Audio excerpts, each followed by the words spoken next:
में हो रही है। अभी आपके अश्रुबिंद का ताप इतना था, इतना ताप तो हमारे भैया यमराज नहीं देते किसी को नरक में, जितना ताप में आप हो इस वक्त। आप बताइए तो सही, किसने दिया आपको ये? श्री जी थोड़े भाव में बोली, तुम्हारे श्याम सुंदर मान करके बैठे 3 दिन हो गए, रीझ ही नहीं रहे। यमुना जी बोली, हाँ श्री जी को श्रम करा रहे हैं? रुको मैं बताऊं इन्हें। तो यमुना जी गई महाराज, और ठाकुर जी जैसी पीताम्बरी, ठाकुर जी जैसा श्रृंगार, ठाकुर जी जैसा मुकुट, ठाकुर जी जैसे बिल्कुल कानों में कुंडल, ठाकुर जी जैसे बिल्कुल डिट्टो कड़ूला, ठाकुर जी जैसी वंशी, ठाकुर जी जैसा श्रृंगार।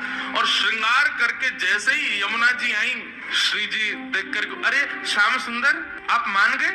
यमुना जी बोली, हम श्याम सुंदर नहीं है, हम यमुना जी हैं। अरे आप तो बिल्कुल श्याम सुंदर जैसी लग रही हो, आपकी महक भी बिल्कुल श्याम सुंदर, बोली भी श्याम सुंदर, चाल ढाल सब श्याम सुंदर। बोले यार, श्याम सुंदर ने अपने रूप पे, अपनी वाणी पे, अपने कटाक्ष नेत्रन से पूरी गोपीन को कष्ट दे रखो। या श्याम सुंदर को यही के रूप से कष्ट दूंगी मैं।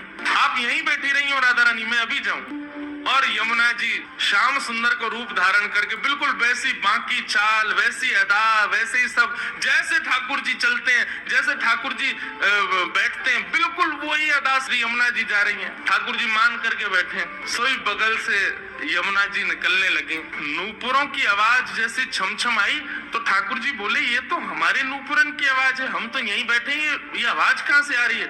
और जैसे ही ठाकुर जी ने पीछे देखा, श्याम सुंदर विचरण कर रहे हैं। ठाकुर जी बोले, जे कौन है? ठाकुर जी कहे, ओ भैया, कौन हो भैया तुम? यमुना जी बोली, हम श्याम सुंदर। ठाकुर जी बोले, श्याम सुंदर तो हम हैं। बोले, तुम नकली बेलू पिया, इसलिए हम हैं।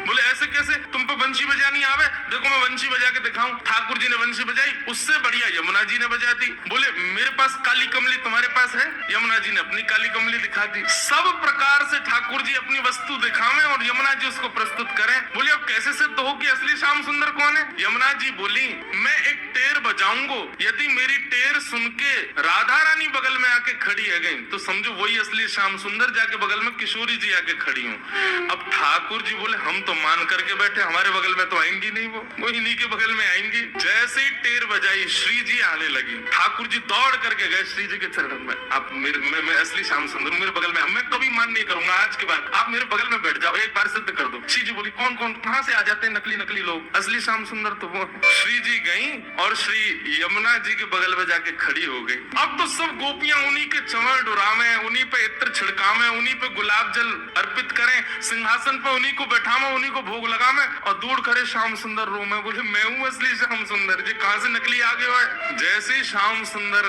रुदन करने लगे, श्री जी बोली, अब ठीक है, अब मान खत्म हो गया है, अब आप बुला लो। तब यमुना जी गई।